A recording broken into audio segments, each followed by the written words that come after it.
What's your name? Addie Hari, And how old are you? 13. And we have Greg Hari, I am 44. Addie. How many countries have you been to? 4. And they are.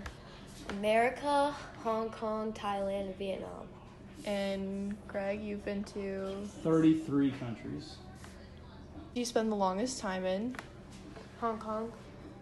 Hong Kong as well. And how long were you there? I was there a year and a half. I was there right at 30 months. So how did the communication between that country and the United States differ? In Hong Kong, they speak Cantonese. I spent a fair amount of time in China and in Thailand and India, etc. So they all speak different language. But the language difference was the biggest thing to learn. Different dialects. They speak very fast. There's a lot of characters. So it's a hard language to learn. And in school, were there a lot of people that spoke different languages, or were there mostly English speakers, or what did you experience in school? Mostly English and Chinese. So the school they went to it's an international school that was probably about a quarter of the students were actually from the U.S., but it was a U.S.-based curriculum, and so all the classes were in English. They did have other foreign languages that they taught, whether it be Mandarin or whatever, but all the classes were in English. So what about learning another language? Did you learn another language, or Yeah. was it? We had a period every day of Mandarin class. And do you know any languages? I can speak pleasantries, so just your good morning, good evening, thank you, hello, goodbye, kind of stuff in a handful of different languages. Beyond that, anytime I went to a foreign country, the people would always speak English. It was kind of a prerequisite for the management there. So did you have any knowledge of this language before you went there, or was it all you learned once you got there, pretty much? I knew hello. So Yeah, we all learned it there. There. I think we had to learn a few basic things, like to get in a taxi as an example, because those people would only speak local language. Would you go back, if you could, to Hong Kong? Yeah. Yes. Not That's for fun. ever, but definitely. It was a good experience. I think both, for me professionally and personally, it was a good opportunity. Learned a lot, met a lot of good people. I think it was good for the family, to kind of see the other side of the world, how they live, how they operate. Their values are a little different, but it was a good experience, I think, for the entire Hari clan. So what are some phrases you learned that can you remember any? 我很好，我找汽车说屁股嘛 is I have to go to the bathroom. 你好 is hello, 再见 is bye, yes, thank you. We could count, Yeah. with our hands or with, Yeah, they only use one hand.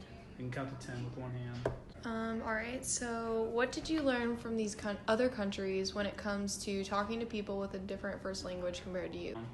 Enunciate, and don't use big words and avoid kind of analogies. And then the communication was usually pretty clear. What is your name? My name is Celia Velasquez, and I'm 18 actually, I'm 18. Okay, so how often have you been to Mexico? Well, I go maybe every 2 years actually. And when I go, I probably stay about 3 weeks or 2 weeks, depending how long vacation or break is. How did the communication between that country and the United States differ?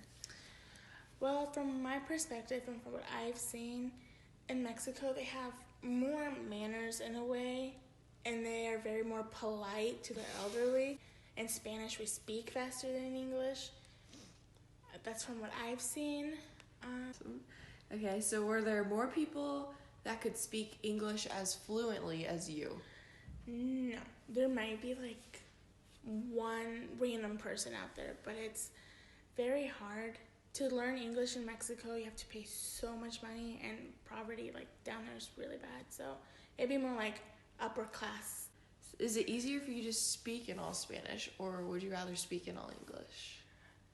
I think it's the same. Either way, I Spanglish a lot, so it's the same. Are there any translations between languages that don't translate correctly?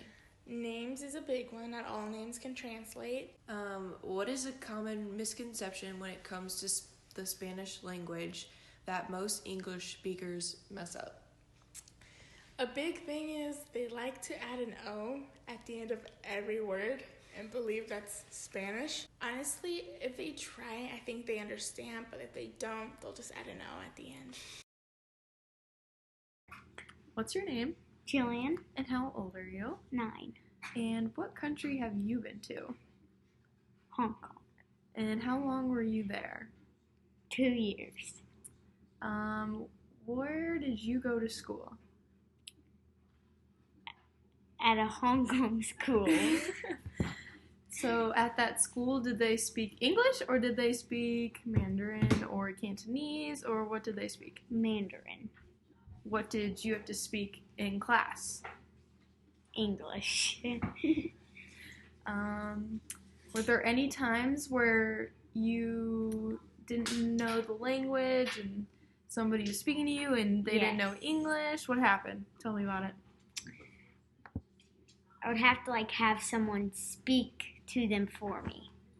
So what did you do if no one was there to speak for you?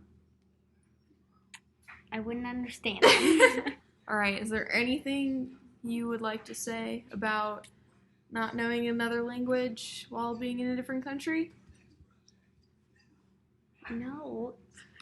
All right, give a good wave, say goodbye. Bye. And thanks for watching. Thanks for watching. Subscribe.